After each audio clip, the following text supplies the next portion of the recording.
Sarah Martinez had always been different from other girls in her small Texas town. While her classmates played with dolls, she was teaching herself to shoot tin cans off fence posts with her grandfather's old rifle. By age 16, she could hit a target at 300 yards in complete darkness, using only the sound of wind patterns to guide her aim. Her grandfather, Miguel, was a Vietnam veteran who recognized something special in Sarah. He had seen that same deadly focus in the eyes of elite soldiers during the war. Every weekend, he would take her to the desert where he taught her survival skills, hand-to-hand combat, and the art of moving silently through any terrain. Mija, he would say, God gave you a gift, but gifts like yours come with responsibility. Sarah's parents thought Miguel was filling their daughter's head with nonsense. They wanted her to focus on school, maybe become a teacher or nurse like other women in their family. But Sarah had bigger dreams. She wanted to serve her country, to prove that a woman could be just as deadly and effective as any man in combat. The day after her 18th birthday, Sarah walked into the military recruitment office in downtown El Paso. The recruiter, a middle-aged sergeant with kind eyes, looked her up and down with skepticism. You sure about this, sweetheart? The Army's not like the movies. It's hard work and some of the boys can be pretty rough on the ladies. Sarah's jaw tightened. She had heard this kind of talk her whole life. I'm not here to make friends, Sergeant. I'm here to serve. Within months, Sarah was excelling in basic training. She outshot most of the men, finished obstacle courses faster than soldiers twice her size, and never complained about the brutal physical demands. Her drill instructors noticed her potential immediately. Martinez has something special, Sergeant Davis told his superior. I've trained thousands of recruits, but this girl has the instincts of a natural-born killer. In a good way, if you know what I mean. After completing advanced training, Sarah volunteered for every dangerous assignment available. She served 2 tours in Afghanistan, where she earned a reputation among her unit as someone you wanted watching your back. Enemy snipers who had been terrorizing Allied forces for months would mysteriously disappear after Sarah arrived in an area. But Sarah wanted more. She had heard whispers about special operations, about elite units that took on the most dangerous missions. The problem was that these units rarely accepted women, and when they did, the standards were impossibly high. One evening, while stationed at a forward operating base in Kandahar, Sarah overheard 2 officers talking about a new joint training exercise. Navy SEALs would be working alongside Army units to test new combat strategies. That's my chance, Sarah thought to herself. Next morning, she approached her commanding officer, Captain Williams, with a request that surprised him. Sir, I want to volunteer for any cross-training opportunities with the Special Operations units. Captain Williams knew Sarah's record. She was one of his best soldiers, but what she was asking for was unprecedented. Martinez, I admire your ambition, but you're talking about the SEALs. These guys are the elite of the elite. They've never had a woman complete their training program. Then I'll be the first, sir. 3 weeks later, Sarah found herself at a dusty training compound, surrounded by some of the most physically intimidating men she had ever seen. Navy SEALs from Team 6 were conducting a specialized urban warfare course, and through some miracle of military bureaucracy, her request had been approved. The SEAL commander running the exercise was Jake "Hammer" Harrison, a 15-year veteran, with arms like tree trunks and a reputation for being absolutely ruthless in training. He had broken more would-be SEALs than any other instructor in the program. When Jake saw Sarah's name on the roster, he laughed out loud. Someone's playing a joke on me, he told his assistant instructor. Send her home before she gets hurt. But Sarah's paperwork was legitimate. Her commanding officer had signed off on everything, and she had already traveled halfway around the world to be there. Jake decided to have some fun with the situation. He would make the training so brutal that this Army girl would quit within hours, and then he could get back to serious work with real soldiers. Listen up, people, Jake announced to the assembled trainees. We're going to start with a little warm-up, 20-mile run in full gear, followed by underwater demolition exercises, followed by live-fire urban combat scenarios. Anyone who can't keep up can catch the next transport home. Sarah stood at attention with the rest of the group, her face showing no emotion. Inside, her heart was racing with excitement. This was exactly what she had been preparing for her entire life. The 20-mile run began at dawn. Within the first hour, 3 of the male trainees had dropped out from exhaustion. Sarah kept pace with the lead group, her breathing steady and controlled despite carrying the same 60-pound pack as everyone else. Jake ran alongside the trainees in a jeep, watching Sarah with growing annoyance. He had expected her to fall behind immediately, but she was keeping up with some of his best candidates. Must be adrenaline, he muttered to himself. She'll crash soon enough. The underwater exercises were designed to simulate combat diving scenarios.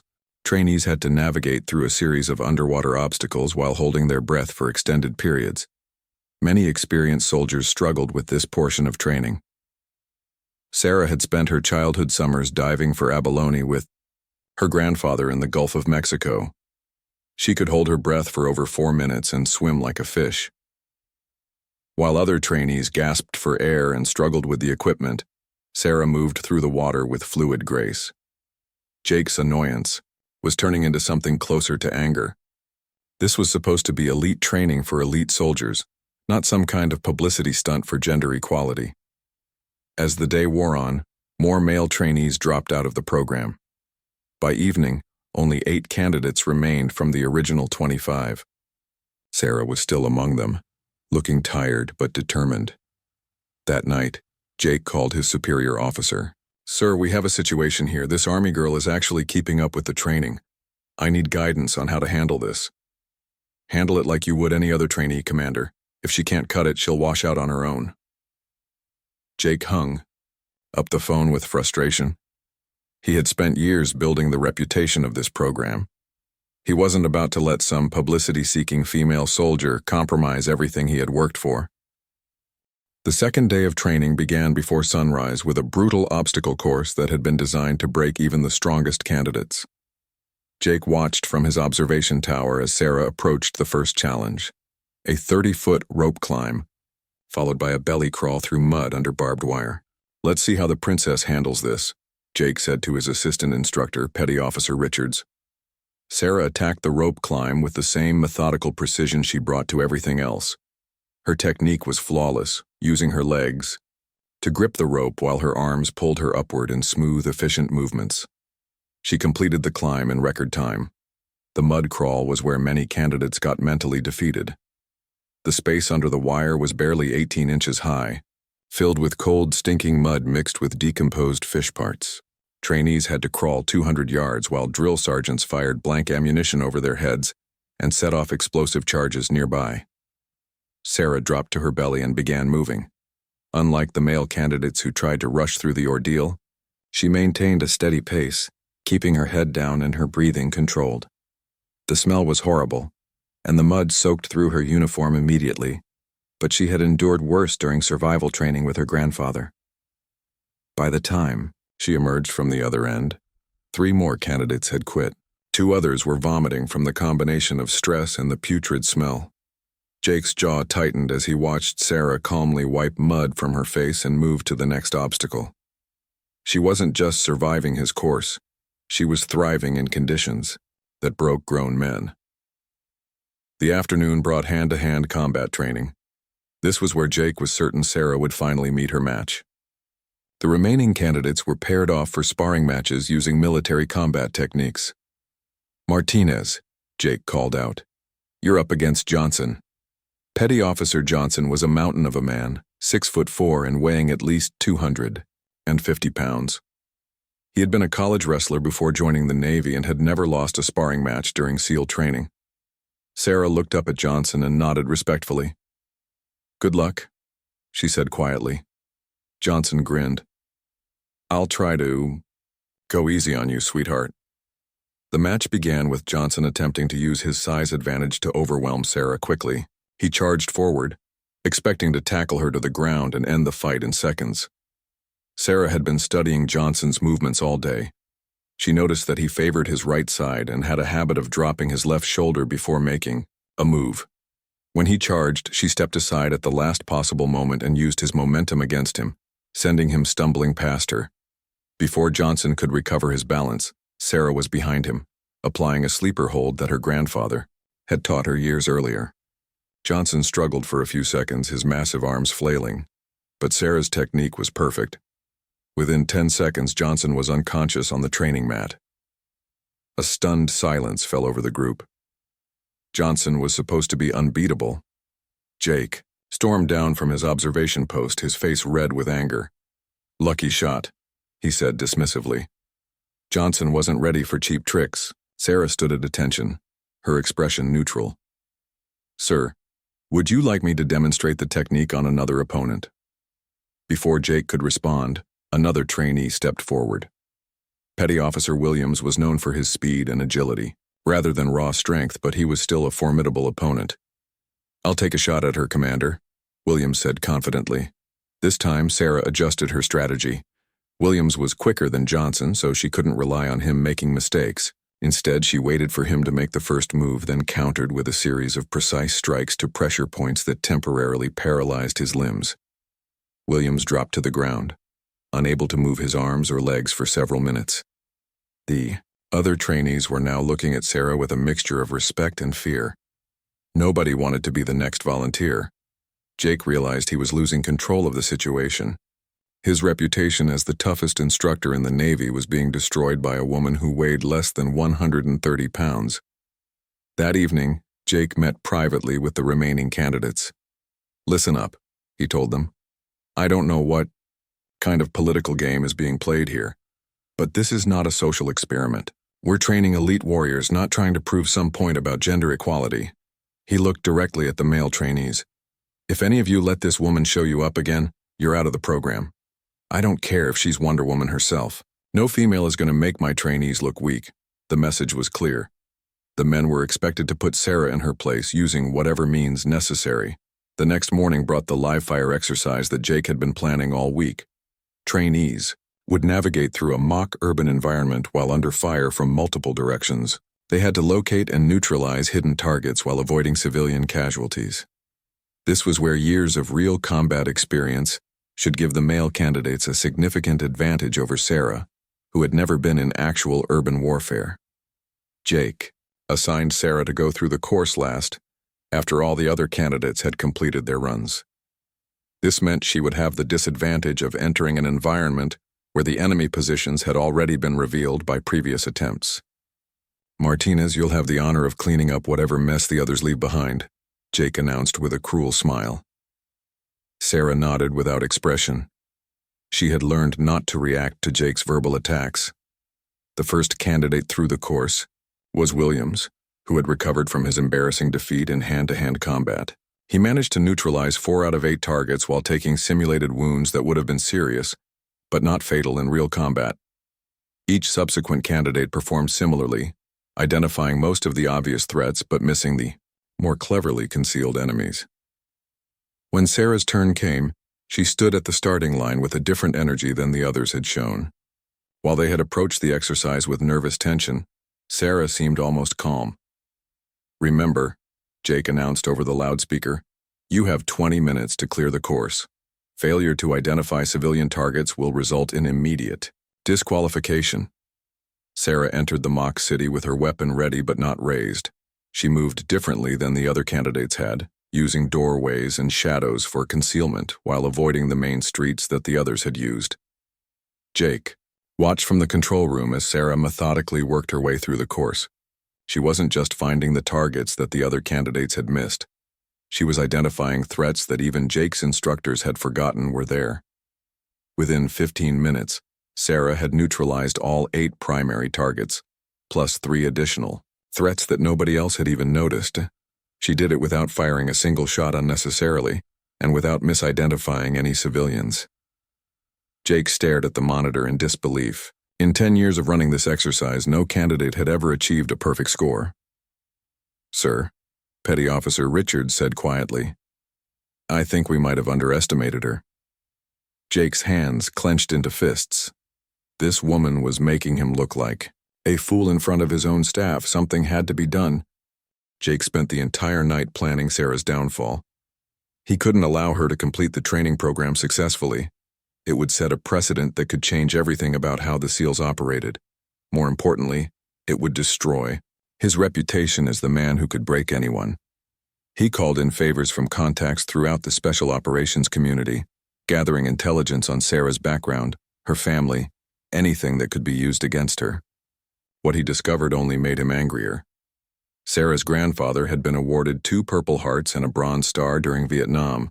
Her father had served in the Gulf War. She came from a military family with a tradition of service and sacrifice that Jake had to grudgingly respect, but respect wouldn't solve his problem. He needed Sarah gone. The next morning, Jake announced a new phase of training that he claimed had always been part of the program, though none of his assistant instructors remembered it being on the original schedule. Today we're testing your ability to function under extreme psychological pressure, Jake told the remaining 5 candidates. Each of you will be subjected to enhanced interrogation techniques designed to simulate what you might face if captured by enemy forces. Sarah felt a chill run down her spine. She had heard stories about military interrogation training, and none of them were pleasant. The exercise took place in a windowless concrete bunker beneath the training facility. Each candidate was isolated in a separate cell and subjected to hours of psychological torture designed to break their will. Sarah's session began with sensory deprivation. She was placed in complete darkness with soundproof walls, unable to tell whether minutes or hours were passing. The isolation was designed to make prisoners lose their sense of reality and become more susceptible to manipulation. After what felt like several hours, bright light suddenly flooded Sarah's cell, temporarily blinding her. Loud music began playing, at painful volumes while the temperature in the room was raised to over 100 degrees. Jake's voice came through speakers mounted in the ceiling. "Martinez, you're wasting everyone's time here. Your fellow candidates have already been released, because they had the wisdom to quit. You're the only one left, and frankly, you're embarrassing yourself." Sarah said nothing, focusing on her breathing and trying to maintain her composure despite the extreme discomfort.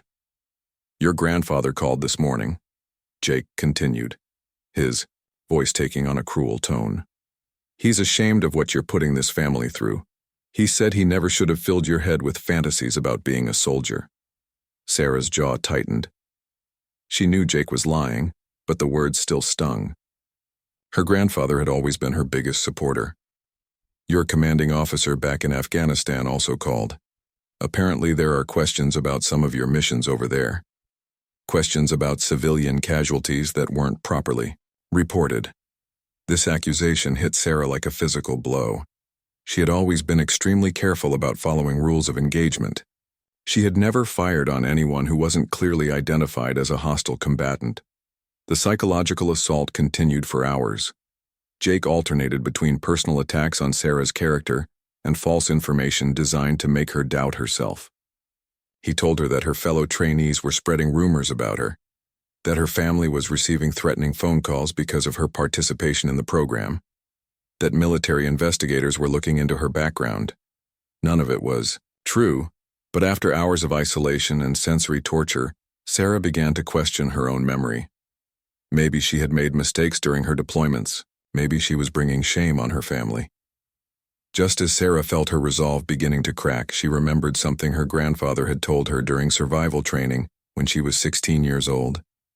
"Mija, there will come a time when everything you believe about yourself will be tested. When that happens, remember this. You know who you are. Don't let anyone else tell you different." Sarah straightened her shoulders and spoke for the first time in hours. "Commander Harrison, I request to speak with my chain of command to verify the information you've provided." Jake's voice came back through the speakers, and Sarah could hear the frustration in it. "You don't get to make requests here, Martinez. You're not in the Army anymore. You're in my program and you'll follow my rules.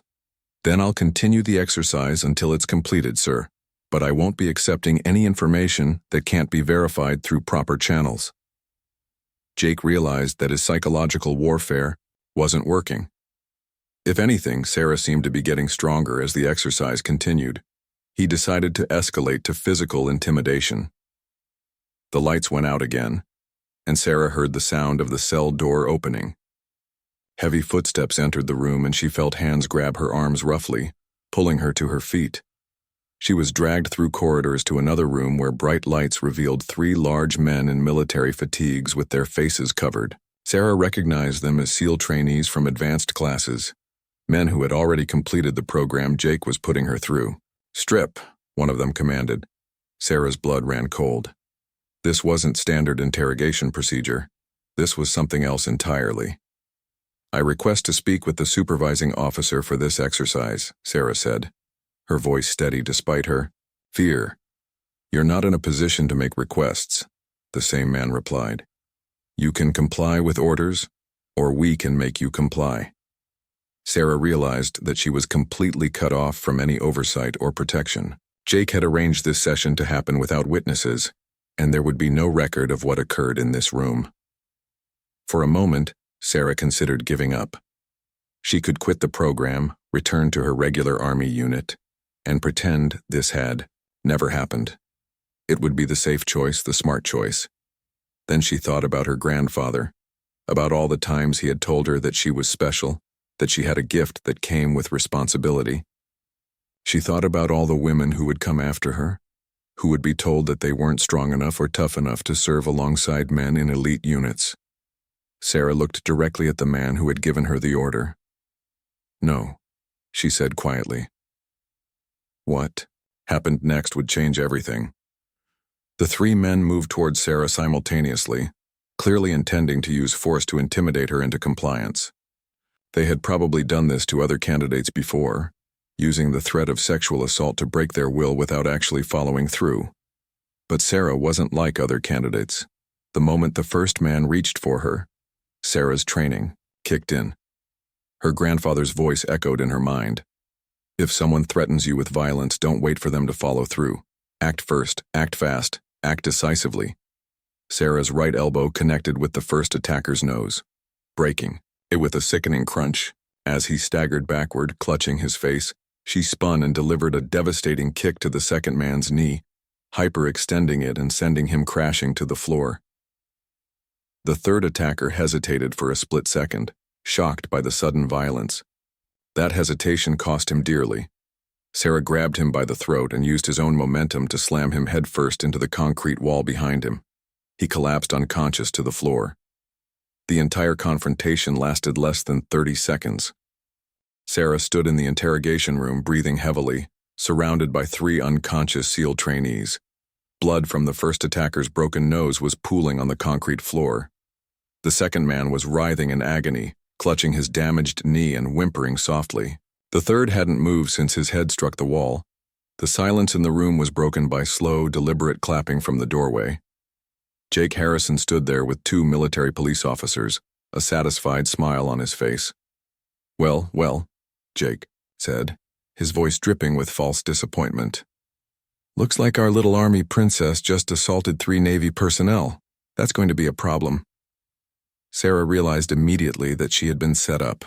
Jake had orchestrated the entire scenario to force her into a situation where she would have to defend herself, knowing that he could then use her actions against her. "Sir, those men were threatening me with sexual assault," Sarah said firmly. "I acted in self-defense." Jake gestured to the military police. "Gentlemen, as you can see, Sergeant Martinez has seriously injured 3 of our trainees during what was supposed to be a routine interrogation exercise. There's no evidence of any threat against her." One of the MPs, a young corporal with nervous eyes, looked around the room uncertainly. "Sir, shouldn't we get statements from all parties involved?" "The unconscious parties can't give statements right now," Jake replied smoothly. "And the only conscious witness to the events is Sergeant Martinez herself, who obviously has motivation to lie about what happened." Sarah felt the walls closing in around her. Jake had planned this perfectly. The 3 attackers would either claim they were just following orders for a training exercise, or they would be too intimidated by Jake to tell the truth about what they had been instructed to do. "I want to speak with my commanding officer," Sarah demanded. "You're no longer under Army jurisdiction while participating in this joint training program," Jake said. "You're under Navy authority, which means you're under my authority." The MPs moved forward to restrain Sarah, but she didn't. resist. Fighting now would only make things worse. As they led her away, Jake leaned in close and whispered in her ear, "You should have quit when you had the chance, Martinez. Now you're going to face court-martial for assault on federal military personnel. Your career is over." Sarah was placed in a holding cell in the base's military detention facility. She was told that formal charges would be filed within 24 hours and that she would remain in custody until a court-martial could be convened. The first time since arriving at the SEAL training facility, Sarah felt truly defeated. Jake had outmaneuvered her completely. Even if she eventually proved her innocence, the scandal would destroy her military career. No special operations unit would ever consider her for training again. She sat on the narrow cot in her cell and tried to think of options.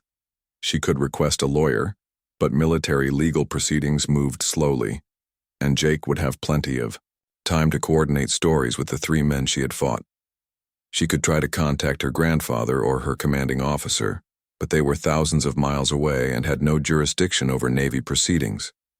As Sarah contemplated her situation, she heard voices approaching her cell. 2 MPs were escorting a visitor, someone she didn't recognize.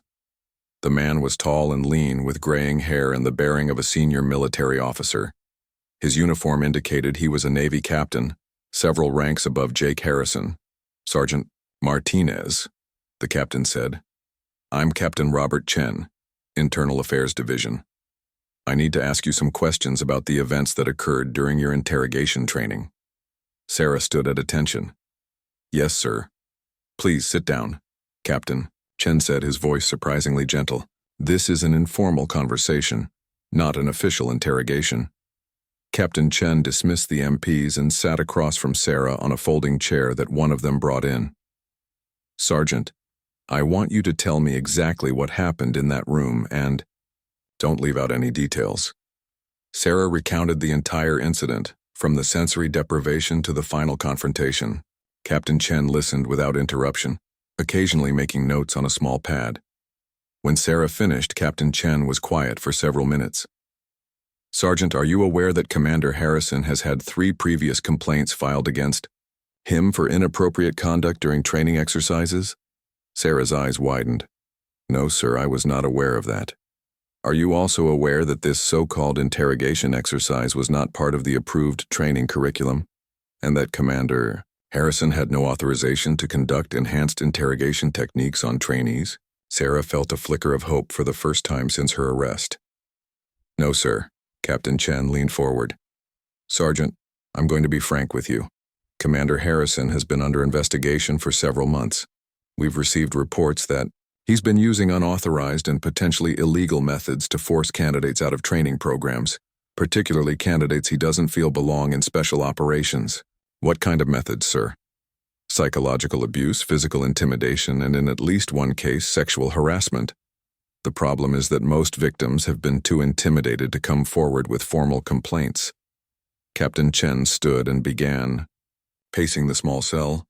"What happened today was not an accident, Sergeant. Commander Harrison deliberately created a situation where you would be forced to defend yourself, knowing that he could then use your actions against you. What he didn't expect was that you would be skilled enough to actually injure 3 trained SEALs." Sarah felt anger building in her chest. "So those men were ordered to threaten me?" "We're still investigating that aspect of the incident. 2 of the men are claiming they were just following orders for a training exercise. But the 3rd man, the one with the concussion, has a different story." Captain Chen sat back down and looked directly at Sarah. "Petty Officer Jackson has admitted that Commander Harrison specifically instructed the 3 of them to intimidate you into quitting the program. He's provided written testimony that Harrison told them to use any means necessary, including threats of sexual assault." Sarah felt relief wash over her, followed immediately by rage at what Jake had attempted to do to her. "What happens now, sir?" "Now, Sergeant, we're going to give you an opportunity to help us build a case against Commander Harrison, but I have to warn you, it won't be easy. Harrison has friends in high places, and there will be people who try to protect him." Captain Chen pulled out a folder and opened it on the small table between them. "We have statements from 4 other trainees who have come forward since news of your arrest spread through the base. All of them described similar patterns of abuse and intimidation. All of them were forced out of special operations training programs under Harrison's supervision.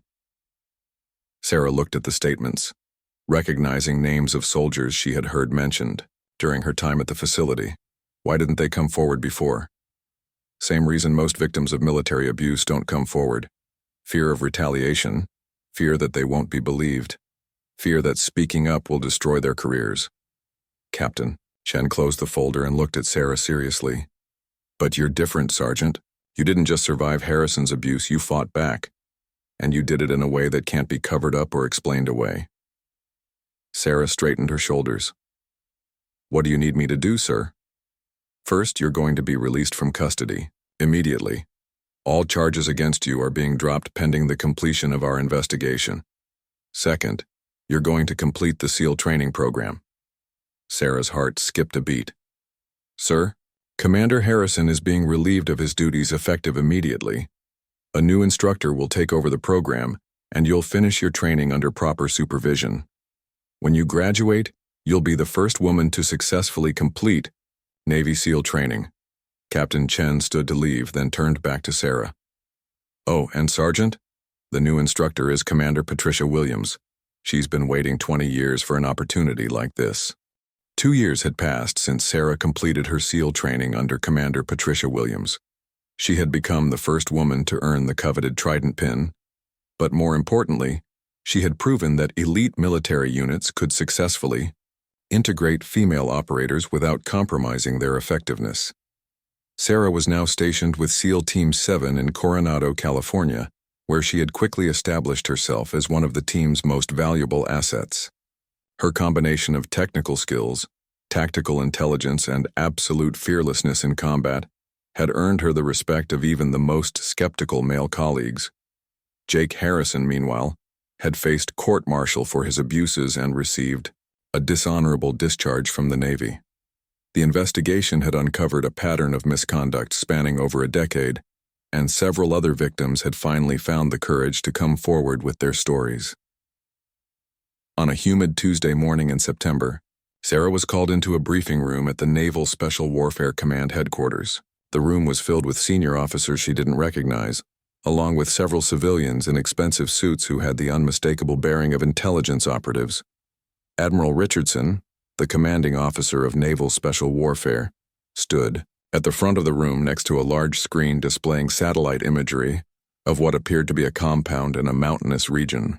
Ladies and gentlemen, the Admiral began, what I'm about to share with you is classified at the highest levels. This information does not leave this room under any circumstances. Sarah took a seat near the back, wondering why she had been included in what was clearly a high-level intelligence briefing. 6 months ago, we lost contact with a CIA operative who was working undercover to infiltrate a terrorist organization operating along the Pakistan-Afghanistan border. Agent Jennifer Walsh was investigating reports of a new weapons trafficking network that was supplying advanced explosives to insurgent groups throughout the region. The screen changed to show a photograph of a woman in her 30s with short, blonde hair and intelligent eyes. 3 days ago, we received intelligence indicating that Agent Walsh is being held at this compound in the Hindu Kush Mountains. The facility is heavily fortified and defended by approximately 40 to 50 hostile combatants. Admiral Richardson clicked to the next slide, which showed detailed architectural drawings of the compound. The terrorist organization holding Agent Walsh calls itself the Brotherhood of the Sword. They're led by a man known as Khalil Hassan, a former Pakistani military officer who has been recruiting disaffected soldiers from across the region. Sarah studied the compound layout carefully. It was built into the side of a mountain, with only one apparent access road and multiple defensive positions that would make any direct assault extremely difficult.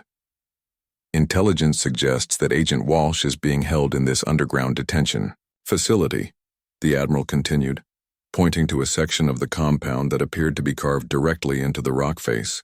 The problem is that any conventional rescue operation would likely result in the death of the hostage before we could reach her. One of the civilian intelligence officers stood up. Agent Walsh possesses detailed knowledge of ongoing CIA operations throughout Central Asia.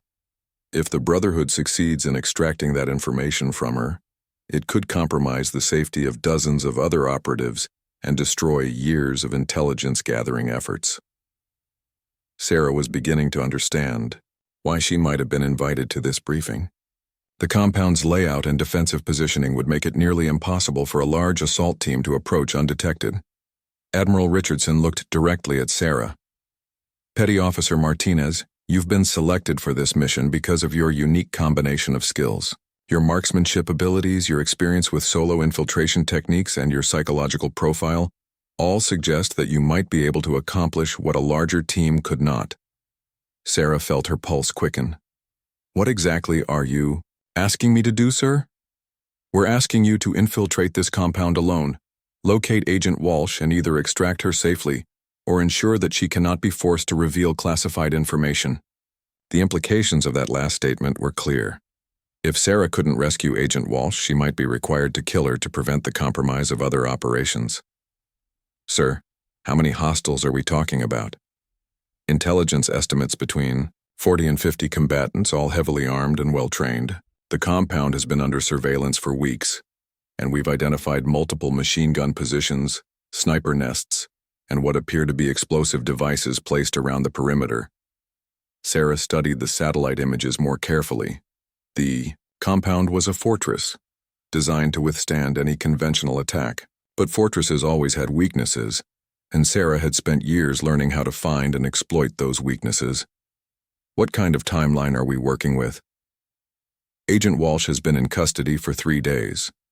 Based on our knowledge of the Brotherhood's interrogation methods, we estimate she has perhaps 48 hours before she's forced to reveal critical information.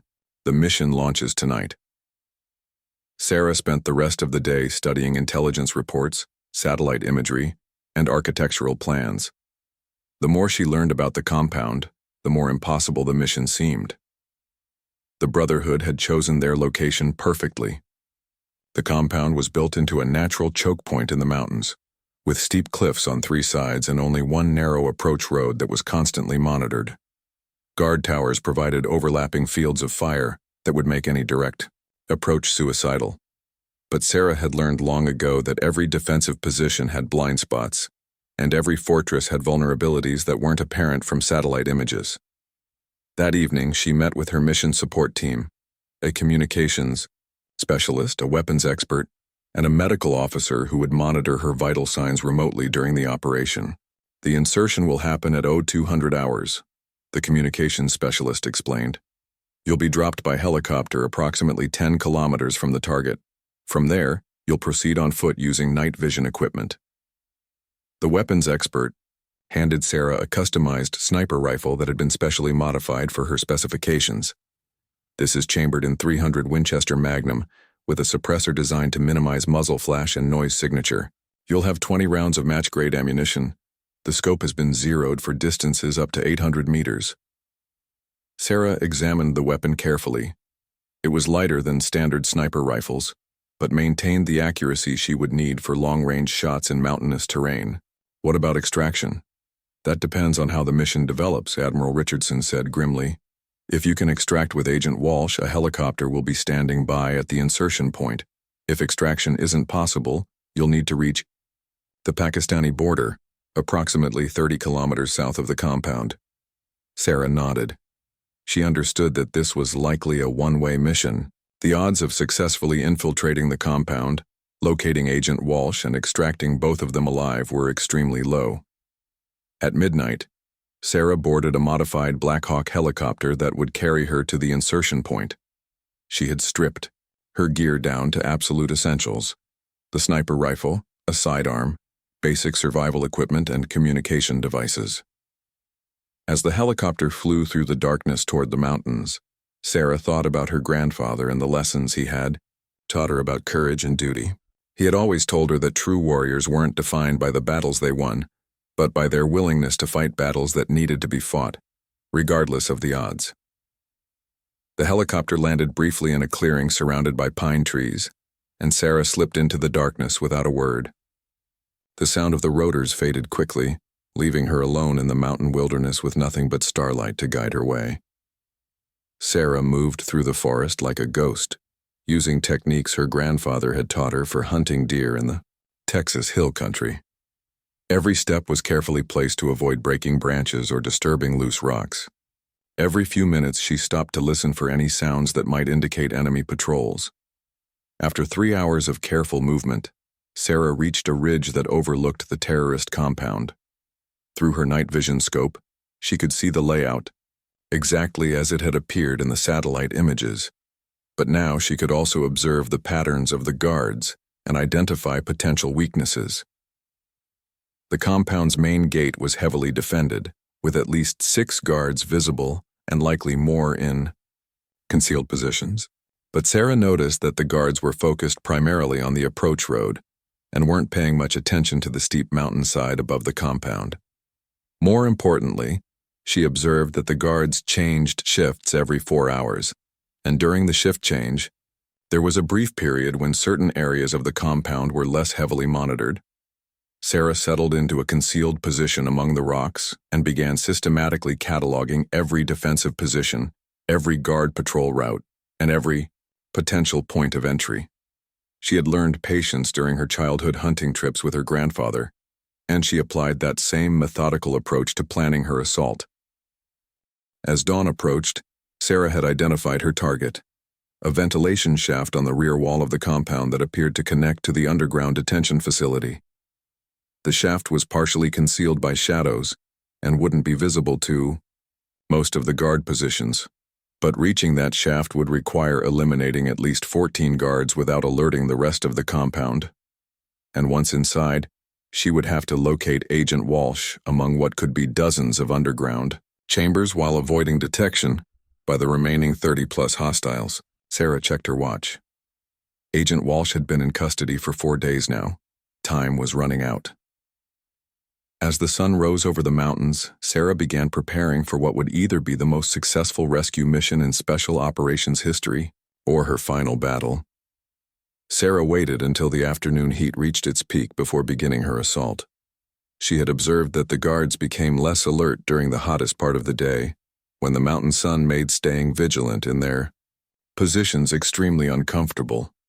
Her first target was a sniper positioned in a tower overlooking the rear approach to the compound.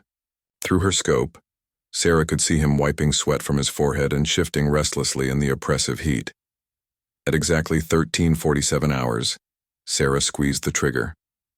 The suppressed rifle made barely more noise than a sharp cough, and the guard slumped forward over his weapon without a sound.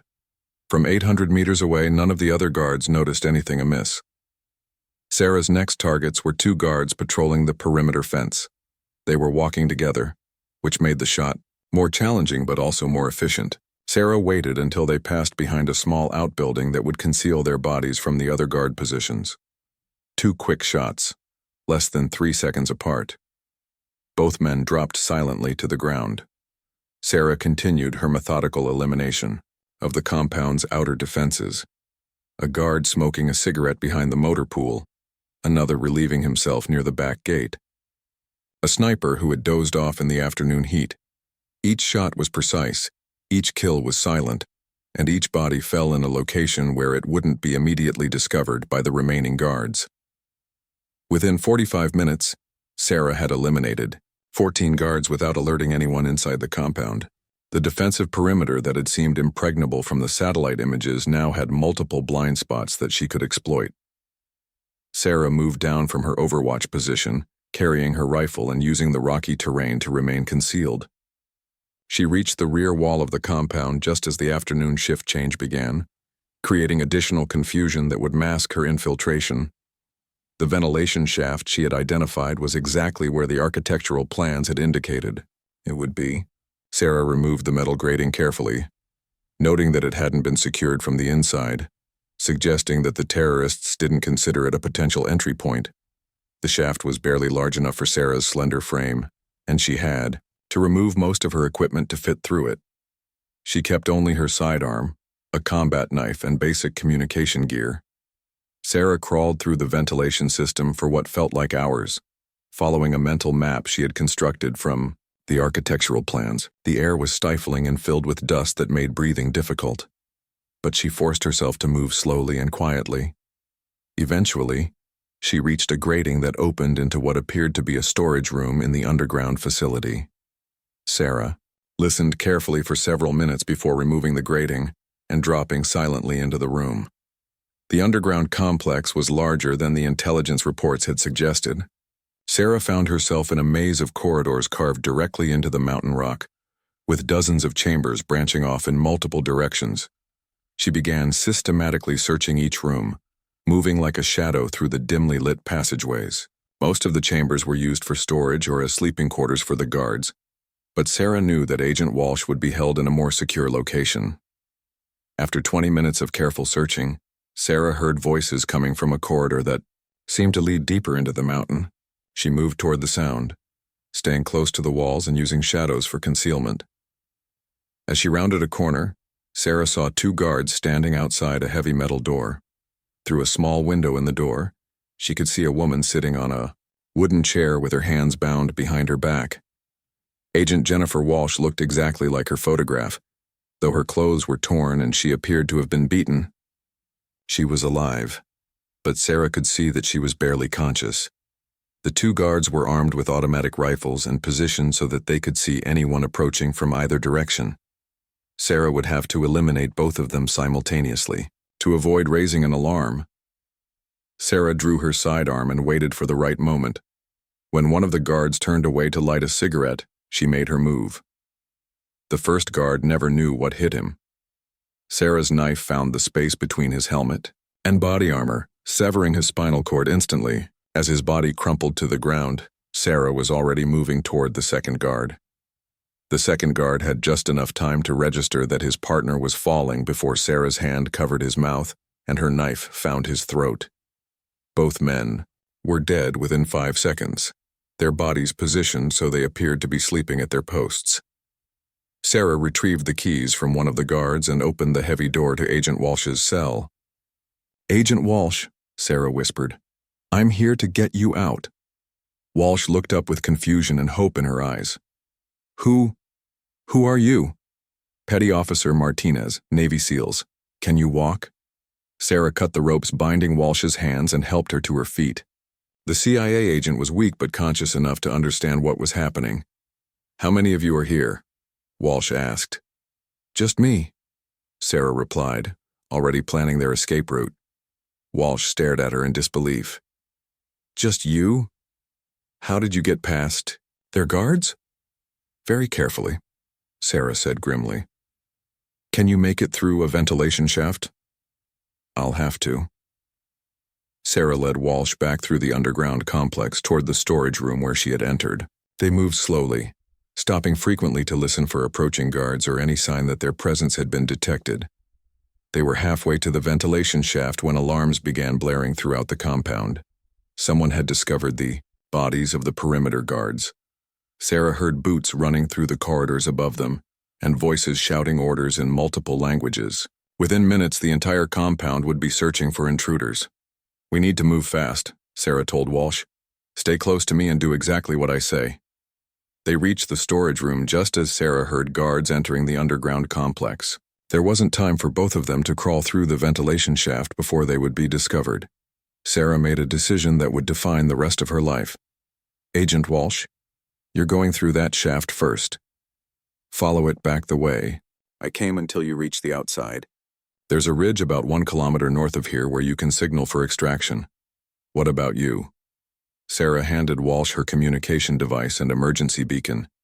"I'm going to buy you time to escape." Walsh grabbed Sarah's arm. "You can't fight all of them alone." Sarah smiled grimly, thinking about her grandfather and all the lessons he had taught her about courage and sacrifice. "Watch me." Sarah helped Walsh into the ventilation shaft and replaced the grating behind her. Then she turned to face the corridor, where she could hear guards approaching. She had 14 rounds in her sidearm and a knife. The Brotherhood had over 30 armed combatants searching for her. Sarah Martinez took a deep breath, said a quick prayer, and prepared to show these terrorists what one highly trained American warrior could accomplish when properly motivated. The corridor erupted in gunfire as Sarah emerged from the storage room, moving with deadly precision through the underground complex. She fought like a force of nature, using every technique her grandfather had taught her and every skill she had learned during years of elite military training. When the shooting finally stopped, 14 Brotherhood fighters lay dead in the underground corridors. Sarah had kept her promise to Agent Walsh, bought her the time she needed to escape, and proven once and for all that the best warriors aren't defined by their size or gender, but by their courage, skill, and willingness to sacrifice everything for their mission. Agent Walsh reached safety and was extracted by helicopter. Sarah's body was recovered 3 days later by a joint special operations team, surrounded by the bodies of the enemies she had defeated in her final battle.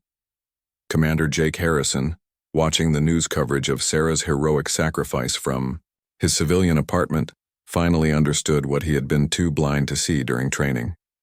True warriors come in many forms, and the deadliest enemies of evil are often those who are underestimated by their opponents. Sarah Martinez became the first woman to receive the Medal of Honor posthumously for actions in solo combat. But more importantly, she opened the door for countless other women who would follow in her footsteps, proving that courage and skill know no gender boundaries.